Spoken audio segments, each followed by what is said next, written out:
I honestly think there's a chance, a non-zero chance, we could get relegated this season. Don't wait for me, 'cause I keep breathing fire. I won't wait for you, 'cause you keep telling lies. I keep going high, she keep going low. At the end of the day, she's gone. But you don't wait for me, 'cause I keep breathing fire. And you keep telling lies. Hi guys, and welcome back to another episode of Outcasts 2 Icons with me, a man staring at Lionel Messi. As always, of course, if you're enjoying the series up to this point, smash the like, that would be magnificent, up the algorithm ultras. So the reason I wanted to start on Messi here is just because I think some of you missed where I showed Messi previously. When we actually first got to the club, I did actually go through Messi a little bit, but I wanted to show him again for some of you who may have missed that episode. So literally, he's actually, I mean, obviously, Matt says he's actually very good. He sounds surprised talking about one of the best players of all time, if not the best. And yeah. But the only real issue with him is quite simply the physical side of things. Now, as a wide playmaker, generally speaking, I'm not actually asking him to do a lot on the physical side. However, agility, somewhat important. And when he's got 1 agility, 1 pace, and 2 acceleration, you know that he's not going to be moving. Were I to give Messi a try at Unganch at some point, that might be an interesting experiment, if nothing else. Now, maybe we should do it against Barcelona when we play them later in the season, see if he runs a masterclass. What do you reckon? Nothing to lose, eh? But yeah, so don't want to make too many tactical changes based on that, of course, and I'm not going to here, but I am potentially going to move O'Connor to a pressing forward on attack because I feel like we get a bit of the best of both worlds at that point. I'm quite looking forward to seeing how that goes today as we test it out against Sevilla, which is our task for today. Like, we're only 2 points above the drop zone at the moment. Now, goal difference-wise, and I believe the Spanish League's actually on head-to-head, not goal difference, but I actually don't know, and I will check in a sec. Yeah, it is actually head-to-head, so be careful on that one. Although, interestingly, we are above... Oh, no, that was Real Zaragoza, yeah. So we're above Sporting and Huesca on head-to-head, which is very useful information despite us losing to Huesca. But we can't be resting on that. We need to go out and try here. I think we put in a pretty fun display against Villarreal. It was just a bit of a weird one in that, I don't know, some of the decisions were just bad stuff, really. Particularly that first free kick. When I was editing the video and I saw how that free kick that they scored from was given away, he wasn't even near the guy that was allegedly pushed over. Mad. So, today, Gonzalez has a slight knock, which is frustrating, but we will make do.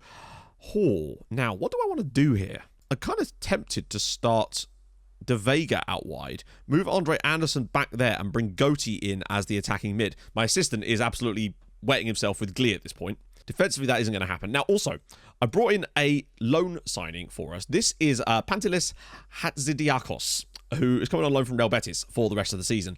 Honestly, it was so thin on the ground. The pickings for trying to find defenders or goalkeeper, I couldn't even find a goalkeeper because obviously I wasn't really looking at keepers before, so it meant that I had even less scout knowledge built up. There was 2 players I could look at that I could see enough of on loan to think that I might have got them, but honestly, they were no better than Pena. So it's a real problem, the goalkeeping situation. I don't really like our keeper at the moment. It's definitely something I'll look to try and improve in the summer.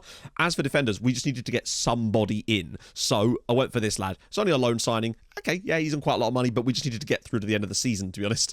And I think he will come in today. Yeah, I think I will give him his debut instead of... Actually, no, I will start him over Warner-Shack today, but Warner-Shack will definitely be on the bench. Timothy Weir still isn't fully match fit or back to even full fitness yet. Alex Grimaldo is another one that I kind of let go under the radar a little bit. The problem with Grimaldo, quite simply, is that his tackling is okay, but his marking is poor and his positioning is poor. So having a fullback, and he lacks a bit of speed as well, and seems to be getting worse on that side of things. So I mean, he's not fit to play at the moment anyway because of an injury, but still, I just don't know if he's what we need right now because I don't think he'd be defensively solid enough. I think for today, I'm going to go with Ristic again because Rocha, just not a fan. I guess Kangwa on the bench as well. Ooh.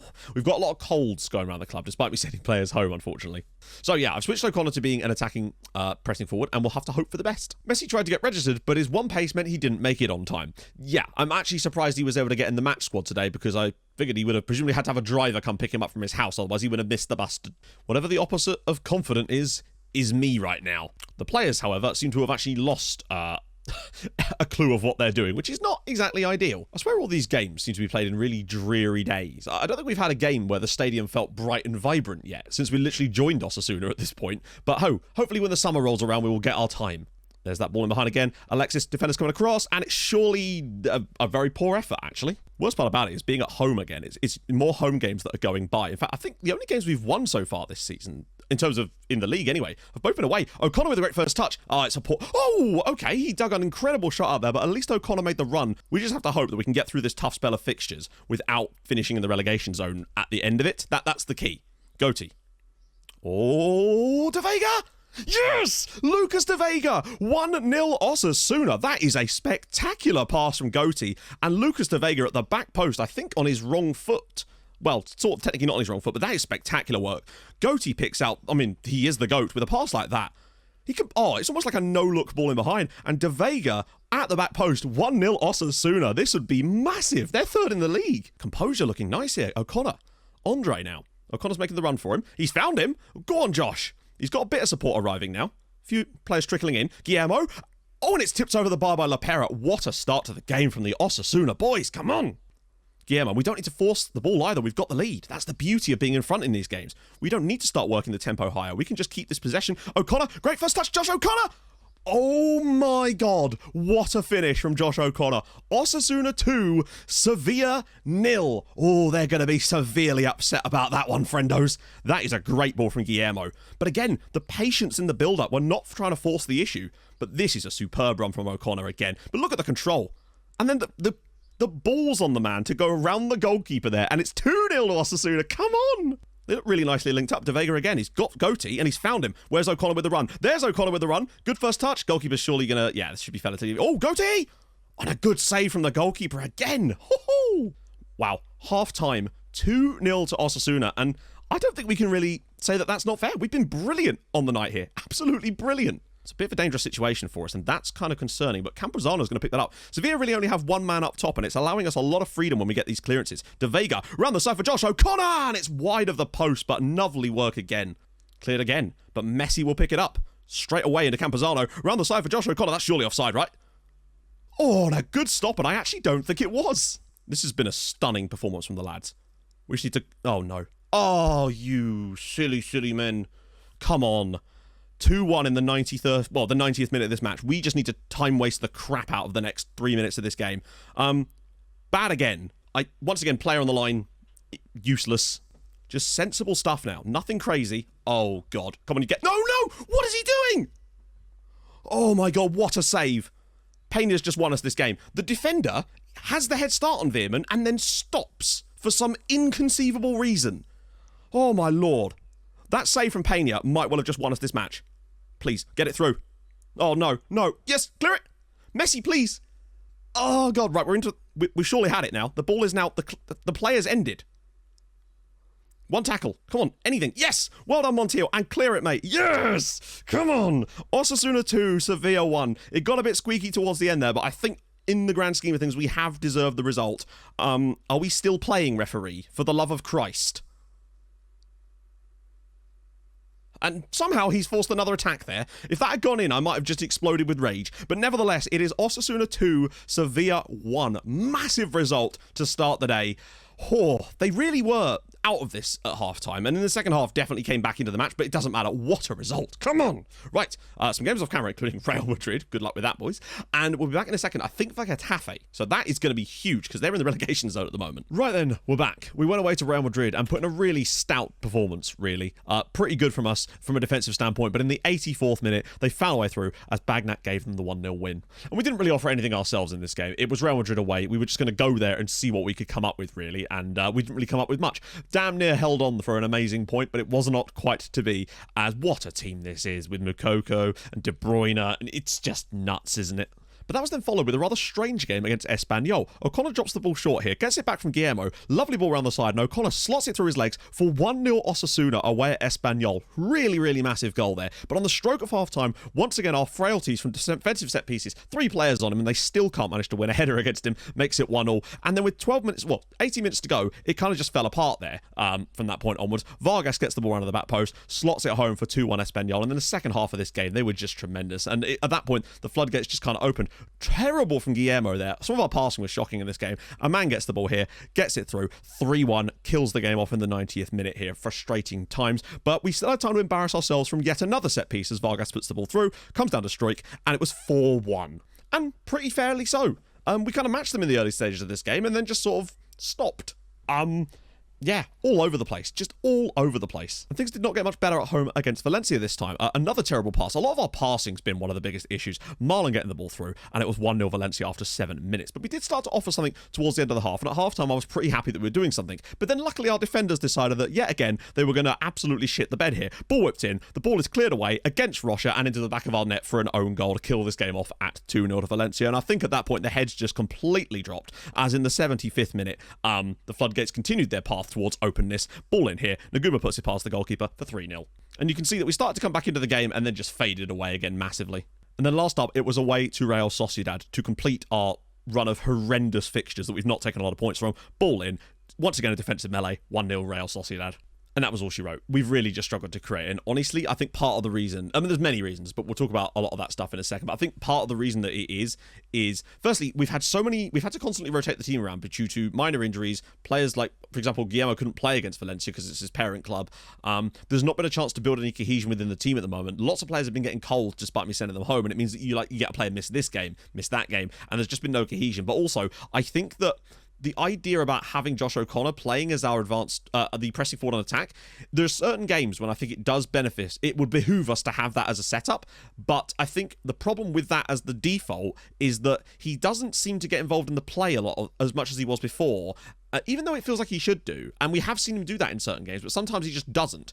And in those games, there's just no build-up. There's no outball, because they play it up to him and he'll just miss it every single time. Whereas before, he'd be dropping a little bit shorter, knocking it into our attacking midfielder, and then spinning it behind with the one on support. And that seems to create a better overall tactic, even if it isn't giving the chances to him. Now, it could also just be that we've played 4 teams in this spell, I mean 5 if you include Sevilla, who are right up there in the league, and that's just how it goes sometimes. Right now, I mean, we are in the relegation zone now. The teams below us have been winning games. It's actually kind of nuts. Getafe, do you remember where they were at the start of the video? Yeah, now they're 5 points above us now. It's actually mental. We're 2 points inside the drop zone after that spell, and it was always going to be tough for us to get any kind of results in those fixtures. I would have earmarked, maybe trying to nick something against Valencia at home, maybe to try and nick something against Real Sociedad away from home. But when you look at our little run of fixtures, we had Sevilla, and we got an amazing win. We had Real Madrid away, which we lost 1-0. We had, who else was in there? We had Valencia at home in there as well. We had Real Sociedad away. We had Espanyol in there as well. For me, was one of the most disappointing ones as we started so well. But what really happened in that Espanyol game was that we started looking good with Josh O'Connor initially, but then that was the only chance he really got in the entire game, and it just feels like there wasn't enough build-up around him. So it's going to be a season of exploration and a season of testing things out, and I just think getting a cohesive unit is the key to this, and we just do not have that right now. I honestly think there's a chance, a non-zero chance, I mean, we're literally in the relegation zone right now, that we could get relegated this season, which would be mad, but also not entirely surprising. And I'm sure you're sitting there thinking, I just change all the tactics. Not going to do that, because at the end of the day, we know tactically that there is a sound base here. Now, whether that means we need to make tweaks to it, agreed. But changing it to some other unknown that we have no data for is not going to help. All that will do is potentially, there's a high risk, high reward there, but mostly just high risk. And right now, we can't afford risk. We have shown some quality so far. Against Sevilla, we looked pretty good. We looked decent against Mallorca, and also against Cadiz. What a performance that was. Need more of that kind of style, I feel like. I actually asked the board about coaching courses. They said no, but then I negotiated with them, and I've never seen this. They made me promise that if over the next 30 days, I could keep our coaching workloads down and nobody being overworked or without any assignments, and then they'd let me go on the coaching course. That, I think, is a really nice feature, so big up SI for that. And when you look at our expected points right now, we're actually underachieving, but there's a lot of teams that are sort of down there too, and Almeria are particularly underachieving, and there's a few that are probably overachieving as well. And if you're wondering how I got an expected points graph in here, stay tuned for tomorrow's video, because I'm going to show you about all these hidden menus we discovered on stream yesterday. It is ridiculous. So I decided to actually come back for the Real Sporting game, mainly because I wanted to show you this and the Getafe game, because they're games that really matter, and it'd be a bit silly me doing this off camera. So you're going to get the Getafe game as the first live com of next episode. Made more sense to me. That way you get to see both of them. So, I mean, we're at home. These are the games, and plus I feel like this is must win, so I thought it was even more important that we got to do this live, so we can sort of make our decisions on the fly. So, let's just jump in. I can't believe how bad Almeria have actually been when you look at their XP. It's crazy. So, who's actually available for this game? Can we put out the first team squad? So one of the things I actually did in the last game, even though we didn't have to, was I chose to play De Vega out wide and Andre Anderson through here with Gotti, because of how we played against Sevilla when we were forced to do that. Because I wondered if perhaps the the right-footedness on that inside forward was actually making a difference at this level. And I'd also switched O'Connor back to being a pressing forward later in... Oh, sorry, not later. I changed it in the second half, and I've now changed it for the week so that we kind of have a bit more, so he could build himself back up in that role again. But, again, we're going to see over time. I'm going to do selection advice anyway, or am I actually? Yeah, I probably... No, I won't. I'll do it myself. I want to bring Gonzalez back in here, and I want to bring... I want to go back to what I consider to be our best team and our best lineup right now. It's of course that Schuster actually dropped out of the team temporarily because Wandershak, admittedly, that's because of those 2 goals, has done okay. I might actually start Schuster for this game just to give him a little run. We have had a team meeting to try to push the morale up a little bit, which is why it's not as bad as it could be after those defeats. Ooh, a 4-4-2. That's interesting because that's exactly how Mallorca set up against us on the first day of the season, and we did find spaces. They've won 4 of their last game. 4 of their last 5 games. All the teams below us, basically, just started winning games over the last video. Over the off-camera matches, almost every team below us has won at least 2, sometimes even 3 matches. It's mental how much points they've been picking up. And against good sides, too. Getafe beat Barcelona. And we just can't compete with that kind of stuff right now. Look at these L's. That's too many L's, friends. I just hope that we see a little bit more out of us then. I wouldn't be opposed to then switching O'Connor back to being a pressing forward on attack if the moment should suit it. But it does still feel for me like him being on the supporting role as the default seems like a better building block to then use if and when the scenario presents itself. So it's mad. I mean, that's more about interceptions, but still, just god-awful passing that's probably going to lead to a chance here on the end of it. And it's a great save, but it's not going to matter on the rebound as they go in front because of, once again, a shocking piece of passing play. Yeah, that's been our biggest issue, has just been the awful passing. And the thing is, I think, as well, we might have got away with that before in other leagues, perhaps, with the style of play, because teams were unable to punish you as easily. Great save from Peña, to be fair, but unfortunately palms it straight back into the path of Stanescu. But yeah, it looks like 36 points might even be required even more than that this season to potentially stay up. And that's the sort of thing you're kind of dealing with. And this team, at the moment, I don't even know where the next goal's coming from, let alone points. Right, good interception from Gonzalez. Let's have a go. He's got a bit of speed about him, and now he's slowed down and given the ball back to Hughes.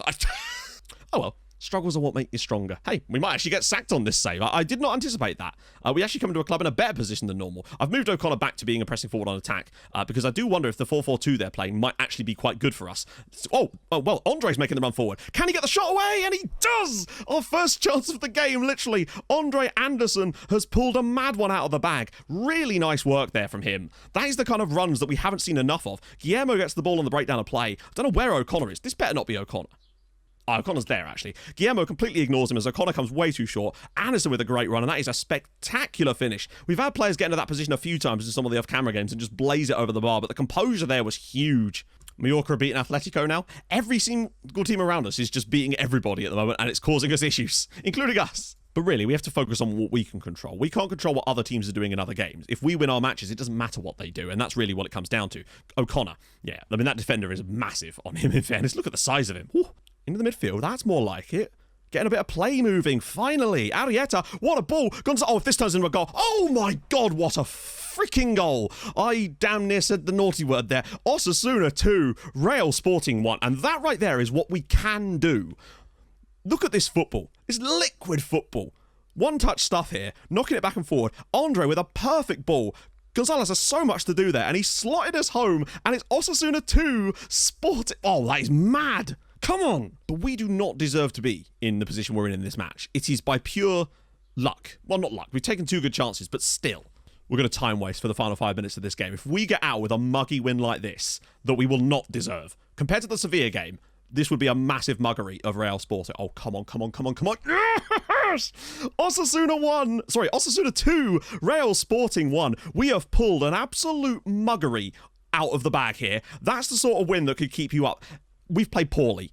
There's zero denying how badly we played in that game. We've scored our only 2 shots. It's so weird that we're actually the ones doing that for once. But still, sometimes that little morale bump you get from a result like that could be enough to send you onto the right path. Going into Getafe next, that's massive. That moves us back out of the relegation zone. It's really it's a battle between us, Getafe, and Athletic at the moment. Wesker look a bit buried at the moment.